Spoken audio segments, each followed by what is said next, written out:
Hey, John. Good afternoon, John, and all our viewers out there. Happy Thanksgiving. The day after Thanksgiving, we know tryptophan is obviously taking over a lot of people, which happens the day after Thanksgiving. John, I don't know if that happened to you or not. Of course. Happy Thanksgiving to everybody out there. Hopefully you had a good day and ate a lot. Recovering today. Let's start our happy hour with a quick toast. I got some sangria left over from yesterday. What do you Oh got there, man, Fred? John, that looks lovely. What do you got, Happy Fred? Thanksgiving. So, hey, listen, my name's Freddie Urk. I'm here with my partner, John Cosson, with Let Him Run. We're looking forward to a very good podcast this afternoon on some races which we're going to cover. I want to talk a couple things first before we dive into the situation that we're about to cover. I want to take a minute to thank our two sponsors. Once again, Case's Pork Roll, family owned and operated since 1870. Try Case's for the taste. Also want to thank the Vape Shop, which is located in Route 33 on Hamilton. They have all your vape supplies and a full selection of top-selling CBD. Those are two great sponsors. We appreciate their help to allow us here at Let 'Em Run to continue and grow. John, why don't we get a little update? My understanding is that your horse, J.K. Strong, has an opportunity to actually get to the track this week. And why don't you give us a little update on that, brother? Yeah, the last few weeks, 2 weeks or so, we've been trying to enter our 2-year-old, J.K. Strong. She's ready to go, just a matter of finding a race. And the last 5 times we entered, the race never filled. They couldn't get enough horses. Oh, So, wow. You entered her 5 times before? Yeah, we entered her 5 times, and the race never went. They kept wow. bringing it back as an extra on the main condition book, but they kept bringing it back because it was close. So, they're trying to, stir up some interest in the barns and the trainers to, get that race to go. So it did go for next Tuesday, December 2nd. It'll be the 8th race, maiden special weight, going 6 furlongs. And it did draw a field of 9. We did draw the 8 hole, which, is good. I don't want to be stuck down on the inside with a brand new horse. Sure. She did put blinkers on the other day for a gate, not a workout, but a little gate work. Where she just, came through the gate, came out of there with the blinkers on and seemed to, like it pretty well. Good. And then, Fred, as you mentioned, the weather, we're going to keep an eye on that. But even if it is sloppy or whatever, we did see her travel over a muddy, sloppy track in the past and didn't seem to affect her. So I don't think we're too worried about that. So, right now, let's just hope she makes it to the gate. All systems go. She's 8-1 morning line. There is some, decent horses in there. Butch Reed has a second-time starter. A couple other trainers have, some $135,000 horses. Sure. You got who else? Kate DeMasi has one. Butch Reed has one. Scott Lake has, so it's going to be a salty field. So, hey, your trainer's a good trainer too, John. Hey, service. He's actually on a roll right now. The other I think so. He ran 1-2, and the other service was the winner. Usually, I always say it's the other Baffert or the other Mott. Now I texted him. I'm like, it's the other service where he paid $46 and his I saw that. That was a big hit. That was nice. That was pretty good. And then this morning he came back on a 9-1 shot, ran a nice second to Danny Velasquez's horse, who is the barn right next to us, who you met, Fred. Danny Velasquez, the trainer, that was there. So, cool. Good for him to win. And, Tyler stays hot. Let him stay hot through this. John, who's riding JK Strong? We're going to go with the apprentice, Jan Rodriguez. He was on it during a lot of the workouts. So we're going to figure out, we're going to give him a chance to ride it and take the advantage of the Bug Boy, the 5-pound allowance. So she'll be in there 5 pounds less than everybody else. Good rider, and he deserves the chance for all the time he's put in with her in the morning. So, any idea of what the trainer's going to mention to the jockey, how they want him to, or is this going to be see how it goes? I think first time out, you got to just see how she breaks out of the gate, and if she breaks well, go on with her, but don't get annihilated in a speed duel. She's outside, so she could float, and when he asks her. We're hoping that she could settle. That's the one thing in the workouts that we haven't seen yet, really, where she could settle and, finish up strong. The blinkers hopefully will help her do that and keep her mind on running in the stretch is what we're hoping. Sure. Because usually she'll go out there really fast and, we try to go slow, but she goes fast and then she really doesn't have much left for the lane. So we're Okay. trying to like reverse it a little bit. The outside post now allows us to maybe stalk a little bit Yeah. and, ask her to run top of the stretch, around the turn and see what she's got. But if she breaks well and gets out there, he's probably going to just keep going on with her and not, take back if she gets on the lead. Yeah, I kind of looked at the race briefly, and I mean, the morning line favorite is Butch Reed and Frankie Pennington at 3-1. So, I mean, there's no 8-5s, 9-5s in there, anything like that. So that race looks like there are opportunities for a lot of the horses to step up, and we hope it's J.K. Strong, John. That's our hope here at Let Him Run. You know that. That's what we're hoping steps up. Yep. And you got your surgery coming up next week? Yeah, Tuesday. I'm going to be a new man, apparently, when I'm done. I'm going to get my other hip replaced. My right hip was done 4 weeks ago, so I'll be checking it out. I'll be asked. The doctor's probably going to come in and ask me something about how I feel. I'm going to say, "Can you please just move out of the way?" Wait a minute. I'm watching this race. That's it. And hopefully, Anyway, so good luck, John. Up. Yeah, thanks for the update, John. Good luck with that. Look forward to seeing that and going from there. Let's go ahead and break down. We're going to talk about, one of the races we're going to talk about, two of the races, I should say. Both of the races are from Churchill Downs. We're going to go today with the race 10, which is the Mrs. Revere, and the race 11, which is the Clark Stakes. Both the first one's on turf. The second one is on dirt. Looks like the weather down there, John, from what I saw, is pretty good, right? Yeah, it should be good at Churchill now. Yep. They got through that rain spell, and now, they should be good now. Cool. All right, so, John, why don't we start off race 10, introduce us to that race, and then we could dive in, brother. All right, this is their Clark card. It was one of their biggest nights of the fall meet usually, and then they ran all these stakes races usually on one day, the Clark card, which this race used to be $1 million. Now it's like downgraded to $600,000, and it is only a grade 2 now, not like the grade 1. But still great race. They spread out the horses, the big races over 3 days. So it's the turf, it's like a festival.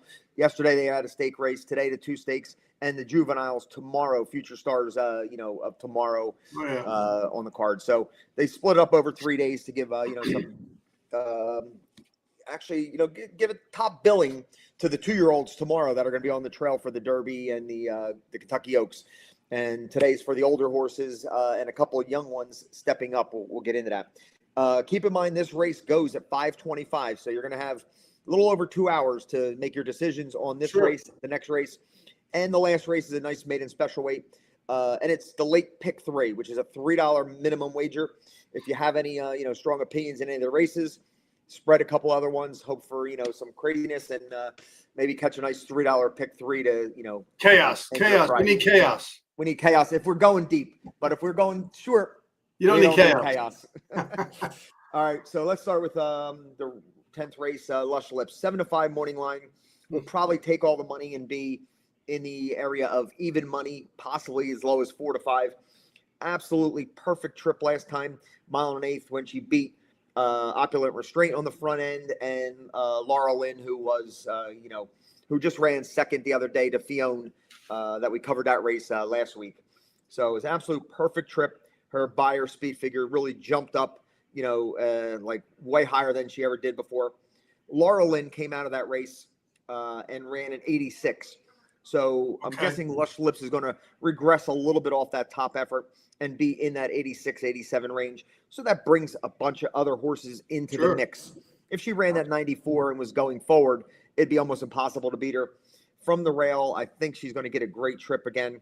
Last time she sat, perfect garden spot, second behind Opulent Restraint, tipped out, and it was basically a merry-go-round with them too.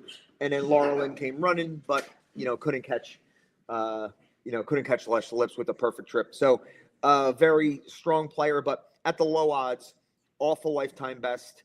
I'm gonna try to fade her a little bit, but it's gonna be tough to get her out of the try. Sure. But on the win end at even money, I'm gonna try to beat her. Yeah, again, got to be the favorite here. Of course, going to take a lot of action, rightfully so, with the lifetime record, 10 starts, 4 wins in 4 seconds. Gaffalione knows this horse very well. She's won already at the distance and been at Churchill Downs twice. Knows the course. The post position number 1, you mentioned that she'll get a good trip from there. The number 2 horse scratched, so the horses are a little bit closer, meaning the horses on the outside takes away a little bit of the outside post. The number 1 post, according to Brisnet, at this race distance and at Churchill Downs isn't the greatest post to be in. Again, I'm not taking that away from Lush Lips. Horse is too good. I just look at that as a possible another reason with what you mentioned with the possible Beyer Speed Figure coming down closer to what Laurelin ran next time out. I think that gives some other horses a good chance, like you said, to beat this horse at likely odds of even money or perhaps even less. But let's go to the number 3 horse.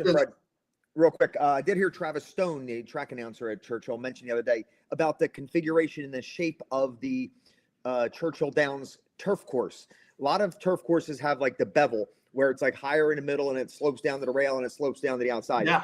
This one is pitched from the outside in. So when it does rain, that inside becomes a lot boggier and a lot heavier. Wow. So that's definitely something to consider. After rain, when they run on the turf, keep an eye on those inside post positions. That usually they come from the middle of the track closing. That's what I've noticed after rains at Churchill. So that would be, play against her a little bit, but she's just so good and so classy. Tough to leave her off, but that's a reason why, even money, I would, fade her. Absolutely. Good point. So number 2, Fast Market, scratched, and number 3 is Table Flirt. The combination of Junior Alvarado and Bill Mott always scare me. Hard to leave a horse of that combination off of any ticket. Again, the horse may not be as classy as some of the other horses in this race, but again, when you talk about class, you can talk about Mott and Alvarado. Horse is a 15-1 morning line, has some good late pace figures to close into any speed duels that might break out. I'm not sure the horse, the Beyer Speed Figures are kind of below par for what you would expect with this grade 2 race here on turf at Churchill Downs. So that's my quick thoughts on that horse, John. Yeah, I think it's on the slower side, but he got Mott and Alvarado connections. It's a very deep closer. We'll try to just probably pick up the pieces, maybe get into 3rd or 4th for the under and the super and the tries, but I don't see much better than that. It's really in the deep waters here in this race for that horse. Moving on to number 4. Classic Q. This happens to be my pick, and I saw your article, Fred, earlier in the week, and I know you're going to lean this way too. So Classic Q, what I see is that last week, this horse has to be more prominently, near the front end. So when Ortiz was on it, those 3 races when she was on the front end, that's her best running. Then she ran at Kentucky Downs and at 6.5 there and didn't get the best trip, but she did run into She's So Spicy, who we saw her 5-length blowout in the Breeders' Cup turf. So she ran into a monster that day and did, pick up some pieces down the stretch when it wasn't really her trip. Then she stretches out to a mile and absolutely dead last. And this horse has never been that far back. And she did, a lot of the running and came, flying at the end. But, that was a much lesser field there. Not the, likes of She's So Spicy. But what I can see Ortiz doing here is hustle. He's got to go to the lead. I'm hoping he goes to the lead and puts Lush Lips in a chasing mode. And I'm hoping that she's, fast enough to hold off Lush Lips from the inside. So I'm going to lean on her and hope Ortiz decides to go out to the front end. Yeah, I absolutely agree with that. And of course, as you mentioned, reading the article on Florida Sports Talk that we put out there. Yeah, I love this horse. I think obviously what happened last time, the horse had a little trouble. I showed a different dimension and showed that there could be some opportunity for this horse to close into any kind of activity that might break out. And I absolutely agree 100%. I think Jose is going to put this horse on the front and say, come and get me. I don't see, there are some other horses that have speed. I don't think they have the class of this horse. And I think that I agree. Jose Ortiz is going to say, let's get this horse out and go and see what happens with Classic Q. As you mentioned, is my pick. When we get to our bets, we'll talk about how we're going to use Classic Q in our decisions to make our bets. So let's go to number 5, Sea to Sky, Ireland bred horse being ridden by Brian J. Hernandez. 30-1 morning line, trained by good trainer Sherry DeVoe. Put blinkers on for the first time. Racing a grade 3 race last time out at Belmont or the Aqueduct, and didn't play too well. It was a decent field of 8, but didn't show too much. Only has 1 win in 8 lifetime tries. I think this horse is a little outclassed by the quality of the field here. It's only her 3rd time racing in the United States. Perhaps that may make you lean a little bit on this horse, depending on how you feel about that. Horse may be getting better. It has been working out very well for the return here. Has been off since September, so it has a couple of months to regain some of the form that might help this horse possibly fit into a try or a superfecta. But that's kind of how I feel. The biggest positive about this horse is Sherry DeVoe being the trainer. Yeah, Sherry DeVoe is having a great meet, 5 out of 15 here at Churchill for this meet. Brian Hernandez is an upgrade over friend of mine, Louis Rivera Jr., good jockey, but you can't take it away from Brian Hernandez. But the horse just seems to be a little slow. Blinkers going on, a steady work pattern, but like my system, nothing flashy where the blinkers were the light bulb where that was the magic. So they went on just steady works, but nothing makes me think that this horse is going to step up and really hit the board against this company. Number 6 was a scratch, Princess Attitude, which was another one of my long shots, 30-1. That could have been a nice under horse. Was on the slow side, but he's out now, so was not going to be a pace factor at all. So it's not going to affect our top pick, Classic Q. Sure. Going to number 7, Irad Ortiz, Brad Cox. Will be placed forward. Got beat in the turfway race there by Bless the Broken. Very nice horse there. Other than that, tries every time, be forwardly placed. Just might get the better trip than the one. Might sit 2nd or 3rd back there. So we'll just see how good she is right now when she's really stepping up into this company. Somebody at 10-1, which I don't think you're going to get at 10-1. I would really consider. Not what I read. Off here, but Ortiz, Cox, I can't imagine you're going to get that price, and at a little bit lower price. I'm willing to take a stand with some other longer shots to come closing and lean on the 1 maybe to, outkick the 7 down the lane if they're both sitting close. Yeah, what I find interesting about this horse, again, Brad Cox, Irad Ortiz are going to draw a lot of attention, draw a lot of money. Definitely, there's no way this horse will be 10-1 when it goes off. This horse woke up when it got on turf. It was the last race. It was the first turf race that it ran. Put a best buyer speed figure. A nice field, big field of 12, even though it was just an allowance race at Keeneland. But I think, you went from Flavien Prat, always a good possible jockey to have on your horse for sure. Prat to Irad Ortiz, there's not a whole lot of downside to that. But this horse really woke up when it took the turf, and certainly authentic into mischief, have some turf, certainly background that can help this horse. But I just think that's the only reason I would possibly use this horse, just because of the change that this horse made off of a layoff. It was off since March and then ran that race in October. Went off at 10-1 with Flavien Prat on that horse, most likely because it never ran on turf before. Purely a synthetic horse for Brad Cox, but clearly now making another opportunity on turf to possibly to make some noise. So good horse to take a look at in your vertical bets there. So the number 8 horse, something about her. Brendan Walsh's 2nd entry into this race. The first entrant is Lush Lips. I'm not sure this horse. I mean, he's 8-1 morning line. I mean, he's raced in some classy races and kind of holds his own. Not on the win end, but certainly 2nd and 3rd place.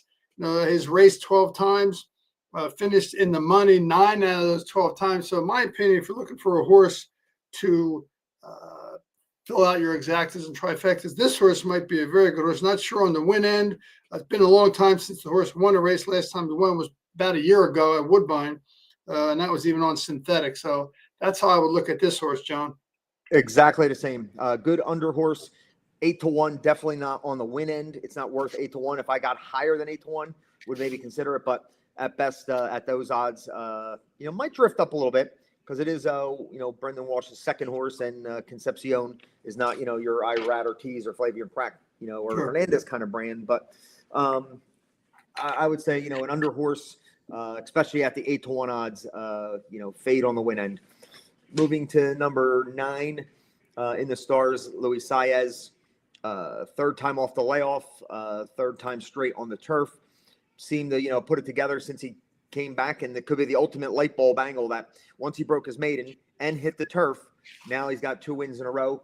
Saez is going to be aggressive from out there, so he could sit, a nice trip in there. And with the other ones we mentioned, with, Lush Lips and the 7 bracelet, could all be sitting in that, second, third, fourth, fifth spots. Yeah. So definitely at 15-1 with Louis being aggressive and hustling up. Definitely going to be in the mix, for an under spot for me. Yeah, Luis Saez is riding hot. I mean, he's certainly becoming, just holding his own against the Irads and the Jose's and the Flavian Prat jockeys, doing a great job with that. Again, won his last 2 times out, as you mentioned, on turf, woke up, could be a big-time light bulb angle. Those 2 last Beyer speed figure numbers were the 2 best Beyer speed figure numbers in this horse's career. So definitely a good opportunity to make some noise here, and could get into the picture to fill out any of your bets, and maybe could even surprise possibly on the win end. I mean, he's 15-1. I'm not sure where the odds are going to go once the gates open, or as we get close to post time. But I think that's an interesting horse in the Stars. I'm not going to hang my hat completely on that horse, but certainly a horse to keep in the mix. The number 10, Pretty Picture, Chad Brown, Flavian Prat. This horse morning line of 10-1. Again, a young horse, won twice in the 3 times the horse has won. First time was on turf, second time was scheduled for turf and got rained off on the slop. Still won in that race. Then last time out, raced at the Sands Point Grade 2 at Aqueduct. Ran a good race, came in third. Had a pretty nice field there. And I think, that was a nice quality race for that horse to run in. Coming back into this race, going to Flavian Prat's got to be an upgrade. Again, nothing against Dylan Davis or Sammy Camacho, but just, big time change, and has some good, obviously, background. And I love Munnings, any Munnings Speightstown horse on turf. I love that. And I think those horses who come out of Munnings Speightstown tend to get better and better as they run more. So fourth career race for Pretty Picture could be a chance for that horse to make some noise, John. Yeah, more I'm looking at it after your comments there. I think, I'm on the same page there. Dylan Davis gave it a way too passive ride last time. That, I don't know what he was doing, there. Just, he stayed inside for a while, then he tried angling out. But it looked like he was riding a horse like you would ride if you were much the best, where you're just going to, circle the field and engulf. Yep. And that's what it kind of looked like. And he just didn't, have it. The horse that beat him, Fast Market, who was scratched out of this race, he came out of the Sands Point race and he won the Pebbles Grade 2. So that race did hold up. So he ran third with a passive ride. Now you're picking up Pratt, Chad Brown. My only fear that he's going to be, way over bet with those connections. Sure.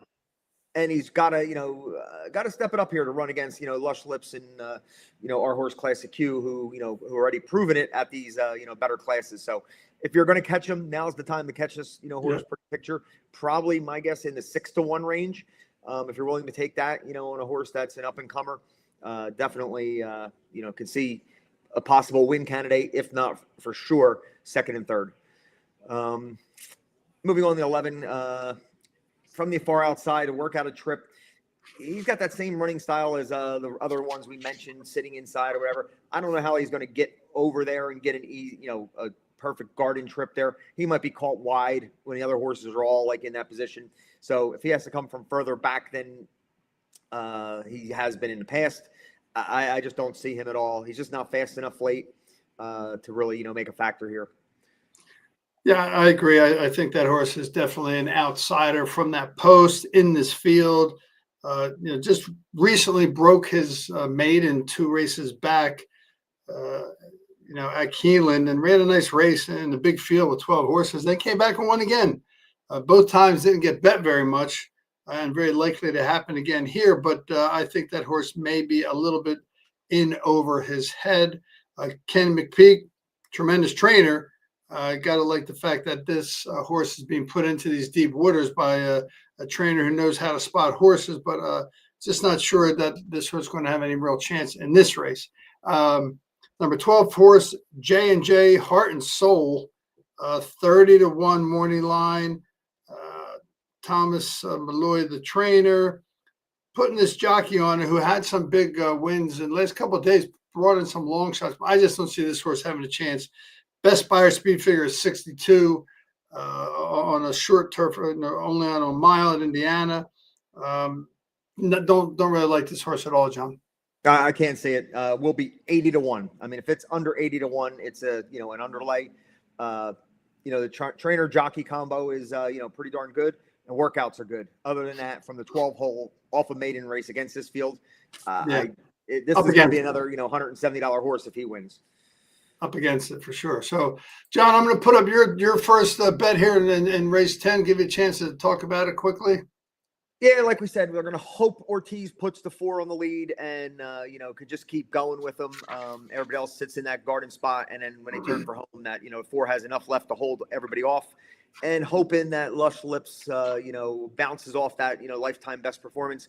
And one of the bombs run up there, second and split the 2. Tough to get Lush Lips out of the trifecta from that post. So I would say it's, going to be if the 4 hangs on, 4-1, or my real route is one of the bombs split the 2 favorites, and we should get 3-1 on 3-1, 7-2 on Classic Q. Yeah, again, we both landed on Classic Q together before any discussion until we started this podcast at 3:00. So that's kind of interesting. I put up a little double, a $20 double with the 4 in this race, and of course, we'll talk about why the 4 in the next race, which is a very good race. But that is my thoughts on that race, or this race and the next race. That's my bet. A $20 double, 4 over 4, race 10, race 11. And speaking of race 11, let's go ahead and look at race 11 now. John, take it away, brother.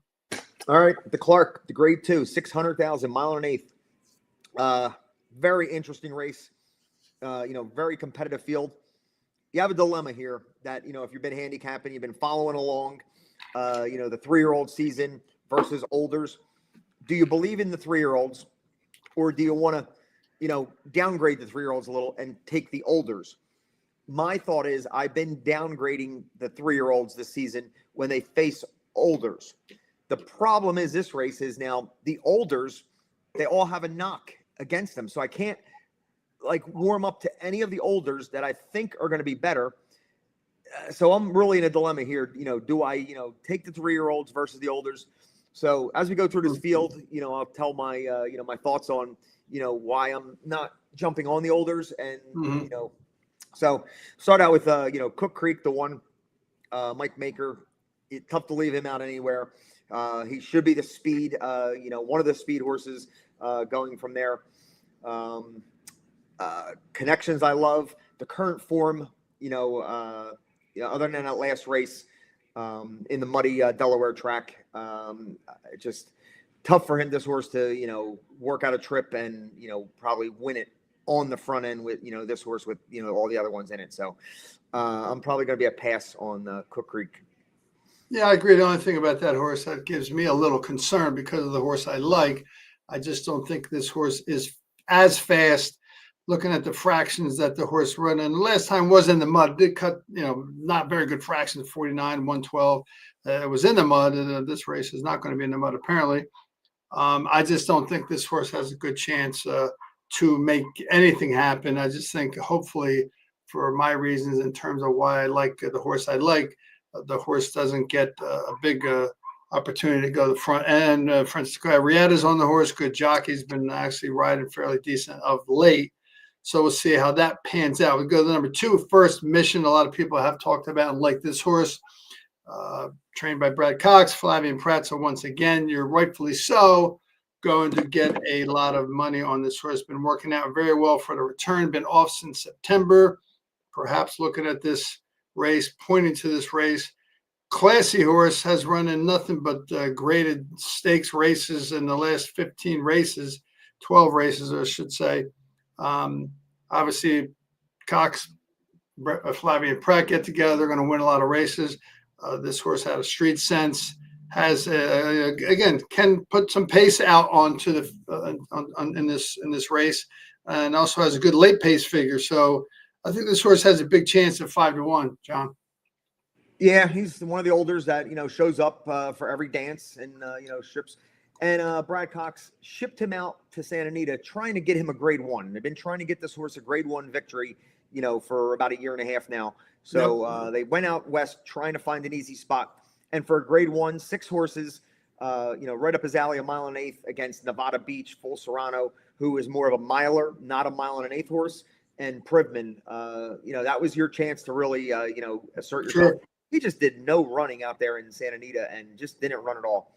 Prior to that, at Monmouth, the Island, he was, 1-9, and just, I don't know what kind of ride, Florent Giroux gave him that day, but just not as a 1-9 shot should be ridden. And then Surface to Air just held him off when the, running really started. But now you reunite with Pratt, who was on him for the Oaklawn Handicap, by far First Mission's best race of his life, earning a 1-9 speed figure. He's got the right style for this race. He could get the right trip.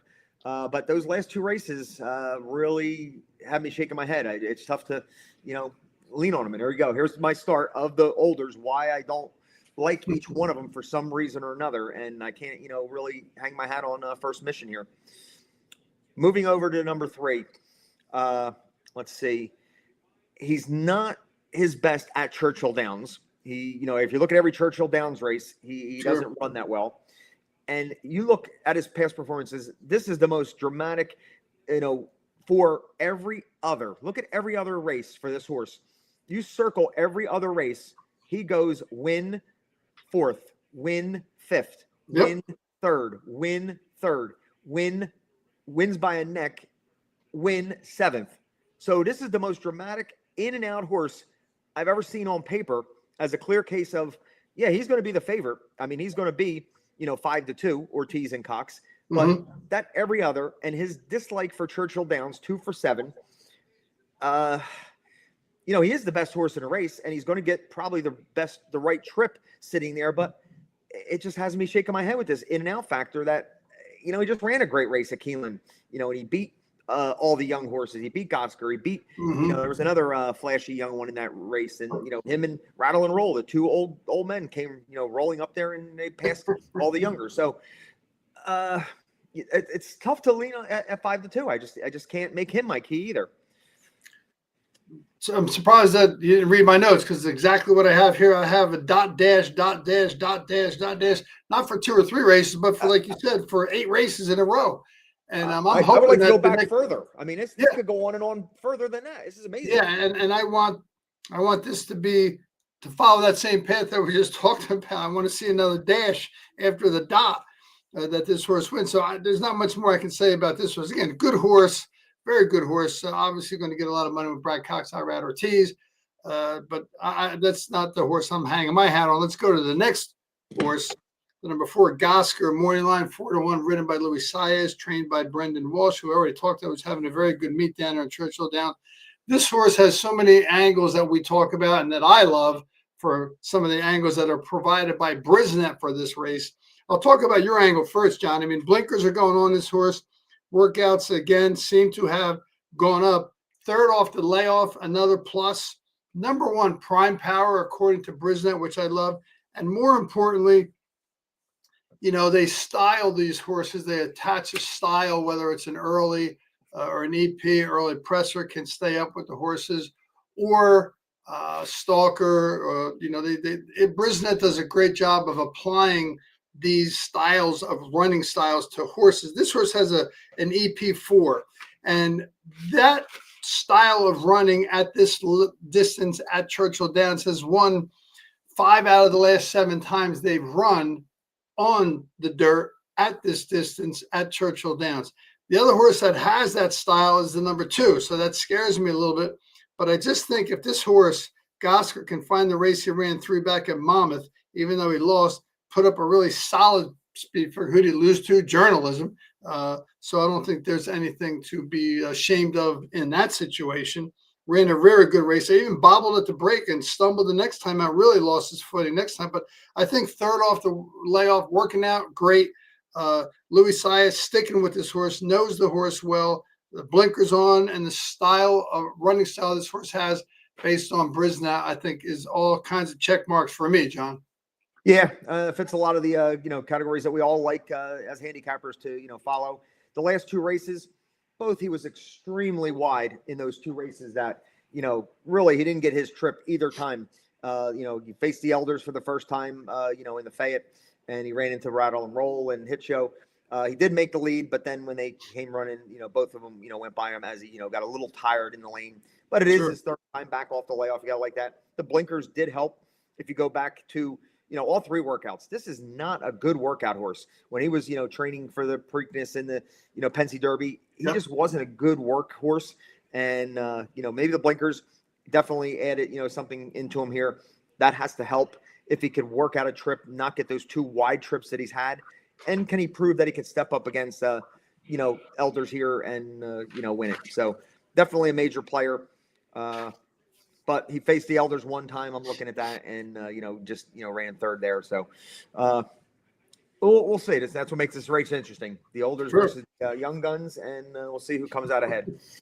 Moving on, number 5, Chunk of Gold. Never thought I would land on this horse.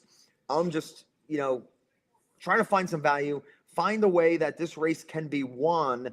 And I think the price is going to be right with Alvarado. You're going to get in that 10-1 range.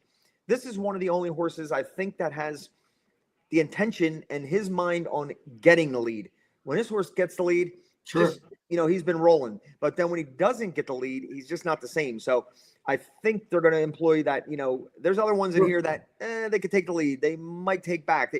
His intention better be to get the lead and see how far he could go. So I'm thinking that, that might have been a stepping stone, that Keeneland allowance race that with a 103 buyer, he got on the lead, was definitely nowhere near the quality of his field. But when you get a front runner out there winging and with the intention to do that, anything can happen. I'll take a shot at that 10-1 odds because I really don't have, a strong opinion on these lower priced horses. And I could see a scenario where Chunk of Gold gets out there and, everybody else takes back a little bit, trying to get that dream trip, and he just keeps going. And that's what I'm going to, hope happens. But, definitely stepping into deep waters here with Chunk of Gold. Yeah, again, I think the combination of speed that this horse has, he won last time out at 8 lengths. Again, it was a small field, only 6 horses, but ran a tremendous race to win by 8 lengths. But Jose Ortiz on him, getting Alvarado on this horse. Ethan West is the trainer. I certainly not no slouch Ethan West, but if it was Alvarado and Ma, I don't think the horse would be 10-1 also, but has some really good speed. Nice lifetime record, 9 races, 3 firsts, 5 seconds. The horse always puts out a good effort. The one time he got clipped with Sovereignty Journalism in the Kentucky Derby, that was really the only horse's bad race. If you talk about lifetime as races, again, if you want to talk about a horse finishing the money, this would be a good horse to use in your exactas for sure. I agree with that 100%, John. Rattle and Roll, next horse going to get a lot of action for sure. Brian Hernandez, Kenneth McPeak, last time out at the Fayette, Keeneland ran a tremendous race, took up, then had to rally again and came back strong. Has been a little bit of an up and down horse. Sometimes he'll run well, sometimes he won't. Older horse for sure.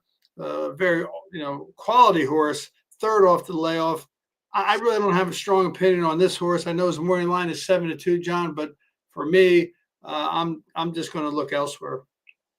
Yeah, I think Rattle and Roll at 7-2, that, got me kind of turned off from him. But I think he is going to actually drift up in the 5-1 range or so. I think a lot of, like your Gosker and I think the outside horse are going to take some money. So I think that you might get better than the 7-2 morning line. I think that's kind of low on the morning line. But he is a world traveler. He's, traveled all over. He won, the race in Saudi Arabia there. He's the defending champ of this race, the Clark. Yeah. He goes overseas for 3 races. First time back in a Lucas Classic. Absolutely had no mind on running at all. But I always, pass that first one back from the overseas travel. Sure. Takes a lot out of him, even though it was a big gap. And then, second time back off that layoff, he ran good, but he's such a deep closer that he's going to have to come from the clouds. Whether there's that kind of, pace set on for this, I don't know. But I think if I could get in the 4.5, 5-1 range on this horse, he'd be the one I would take as an older horse. But you're at the mercy of the pace, and he's going to be so far back. And, is he going to be able to rally? So, that's a tough one to take. And that's why I can't lean my hat on the olders, because I find knocks against each one of them. Mm-hmm. Next one. Who scratched out of this race? Was it the 8 scratched? Yeah, Willie D. Willie D. All right, yes. So Houday, really a cool Ohio bred. I mean, really as neat as they get. He can win those Mahoning Valley, Ohio stake races.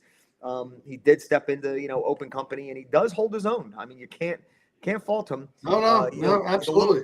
A little lower on the buyer scales and all, but he runs every distance on the page. You see, from 6 furlongs to 1.25 miles. He wins the 1.25 miles, and he wins the 6 furlongs. So very versatile, absolutely fun, neat horse. And if you go back to the June 9th, the Matt Win, he was the favorite, $1.40 in the Matt Win, which is, very nice grade 3 at Churchill over this track. In the Pate Mile, he was 3-1 against the, Seize the Day, who was the Preakness winner that year, and Nash. So, he's holding his own against the big guys. Yeah. And if he could just get the right trip, you can't overlook 30-1. He's going to be in the mix somewhere. And, I wasn't thinking about using him, but now the more I look at it, it's tough not to, throw him in there somewhere at those crazy odds. Yeah, he's got the running style, according to Brisnet, that works in this race at this distance at Churchill Downs, the EP running style. Our friend Ed DeRosa made a big case for this horse in his article in Horse Racing Nation, talking about that last race he had. He was very impressed by that horse, as how he won the last race. I think Lon Machado is a tremendous jockey. He was on this horse 2 back in the Ack Stakes. Tried to, hold his own against Tumbarumba and Most Wanted. A couple of nice horses. Had a little trouble staying with them. Buyer speed figures a little bit under than what you would like to see. Working out tremendously for the return to races, 3rd off the layoff. So, this horse is an interesting horse for that price at 30-1. I think 100%, John. So Lee mentioned the scratch at number 8. It leaves us with one other horse, number 9, Magnitude, ridden by Jose Ortiz, Steve Asmussen. Another horse who's got some speed, and from this post, there's one scratch, so he's in the 8 hole. Definitely going to try and fly to the front from this post. You look back at a race at Fairgrounds at the Risen Star, he was in the 12 hole there, way out. I'm not sure how many scratches were in that race, but he beat Chunk of Gold. He, just flew from the outside and ended up winning by 9 lengths in a big field. So I might look, and this horse has the best early pace speed figure. I think not that one scratch can make a big difference, John, but going from the 9 hole to the 8 hole with the kind of speed this horse has, I think he might be the speed of the speed and could create some trouble up front with some of the other mentions that we had about horses that have speed, John. Yeah, that's my fear by me taking Chunk of Gold to be, on the lead himself. And Magnitude, if he does what, when he was at his best in the Iowa Derby and the Risen Star, he did it on the front end and said, catch me if you can. If he goes back to those tactics, it's going to put my horse Chunk of Gold in a lot of predicament. Yeah. And that'll be, lights out for him. So Magnitude, he did show, a new dimension last time, which in a Pensy Derby did not get his trip, was way back there. And he, when he gets way back there every other race, he just, spit the bit and he didn't care.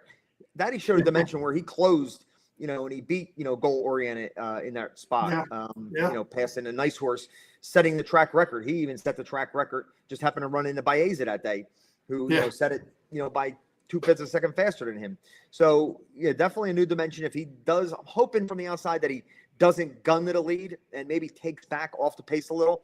And all these horses want to sit in the garden spot and let Chunk of Gold go. That's my only hope for, being a for Chunk of Gold, yeah.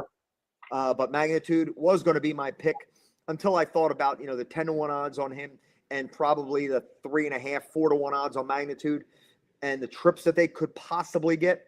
I would take a chance with the 10-1 versus this one. Absolutely, this one can win, no doubt about it.